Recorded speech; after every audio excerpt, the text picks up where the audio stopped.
So Lunyu, I heard you've been losing sleep. Why is that so? Yes, you're right. So I just had my second kid 3 months Oh. ago.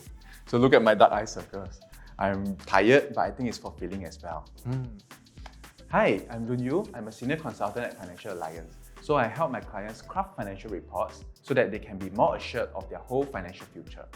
And I'm Gabriel. I'm a financial advisory manager at Financial Alliance, and I help young professionals to guide them through these complicated financial markets so that they can make an informed decision when it comes to their financial planning. So Lunyu, why did you join this financial industry? That's a very good question. So actually, my father is a veteran in the industry, and the concept of financial planning had been ingrained in me since young. So in fact, I started to take the professional examinations on financial advisory more than 12 years ago. But the main push factor for me joining the industry was when my daughter was born 3 years back. So there were a lot of complications during the pregnancy, and when we tried to apply for insurances, none of the insurers wished to cover us.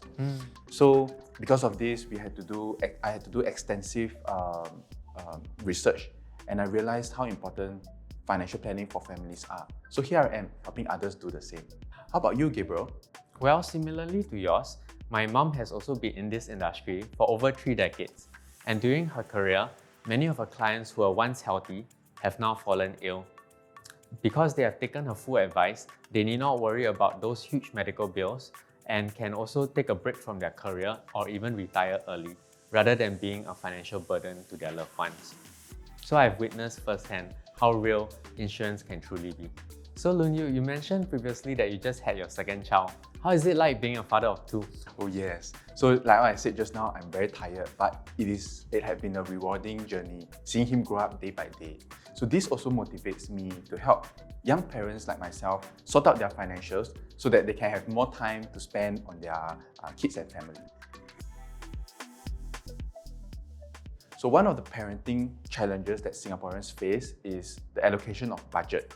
So before having a kid, you need to consider whether you want to spend for yourself now or you want to save for your own future. And this is already difficult for most Singaporeans. So if you add a kid into the equation, you need to also consider their expenses as well as to save for their education. So allocation for young families becomes really, really important.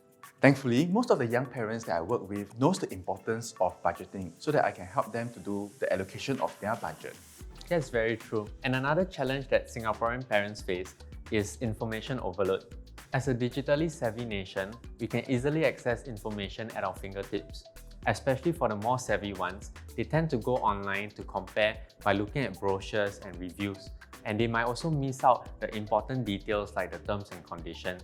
So sometimes having too much information can also be a pitfall when it comes to financial planning. I totally agree. Ideally, financial planning should start even before having a child. So this allows for a more relaxed and more comprehensive approach in financial planning. So this also sets the foundation for your family's financial future. So Lunyu, is there a secret formula to achieve this? Asking in behalf of the audience. Okay, so it is actually just a simple 2-step process. So firstly, we need to know what our financial status is, which is how much you earn, how much you spend, as well as how much you are left with. Next, you need to then consider additional costs of having a kid. So it is things like your childcare cost, your children's insurances, and for those who need additional help, they also need to consider confinement nannies as well as helpers. So with that in mind, we can then create a budget and allocate it properly into your spending. You hear that, audience? So that's the 2-step secret formula in achieving this. Another thing that my soon-to-be mothers will inquire about is on maternity plans. Insurers allow maternity plans to be purchased in the event of unforeseen circumstances that arise during and after pregnancy. These maternity plans help complement our traditional insurance, as our traditional hospital plans doesn't cover for areas such as pregnancy complications. So once the baby has come out healthy, parents will also start looking into hospital plans, education and savings plans, and also life insurance like critical illness. I see. So since we are in this topic, can you share with the audience how and when parents can buy such insurances? Generally, insurers will only allow parents to purchase policies for their children if they are healthy without any medical conditions. But what if I shared with you that you can purchase these plans even before the baby arrives? Oh, I think the audience would love to know. So there are actually two insurers in the market that allow parents to purchase these policies even before the baby arrives. So the benefit of purchasing policies even before the baby arrives, it is because it grants parents peace of mind in the event that the child comes out with a congenital illness. Yes, I totally agree.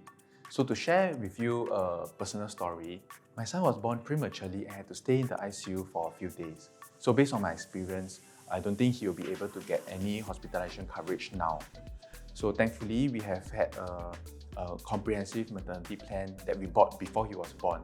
So it's very important to compare different maternity plans because now he's already covered by a hospitalization plan. That's very good to hear. So like what you mentioned previously, parents should start planning earlier so that they can take advantage of the time horizon rather than to panic last minute and dig into their retirement funds just for their children's education. So how should parents start planning for this? Well, there are 4 areas that parents should start considering. The first is whether they wish for their child to study locally or overseas. And if it's abroad, there comes with additional costs and also considerations. The next thing that parents should consider is about the tuition fees, and they can simply go online to search on the relevant fees, but they also need to include the education inflation rate, as these tertiary fees are likely to increase over time. Next, we can also think of the time horizon, as the earlier we start planning, we do not have to take big investment risks in order to reach the same financial goal. Lastly, parents should also do periodic reviews so that they can keep track of their educational goals, and if required, they can also make the necessary adjustments. I see. So there are also government schemes such as the CPF Education Loan Scheme that parents can tap on. However, I would encourage to keep this as a backup plan because firstly, schemes might change, and secondly, it is still essentially borrowing from your own retirement fund. That's true, I agree. And also one thing that parents can look at when purchasing plans for their kids is this additional feature called Payer Waiver Benefit Rider. In short, this feature allows for parents to have peace of mind in the event they fall critically ill or pass away untimely. The plans will still continue as per normal. I see, that's a very good feature. So that's all the time that we have for this episode. And I think we brought up many valid points that parents can start considering when planning for their finances. So in conclusion, when young families wish to plan for their finances, do remember to choose independent. If you have found this information useful, do remember to like, share, and subscribe. And we'll see you on the next episode. Bye. Bye.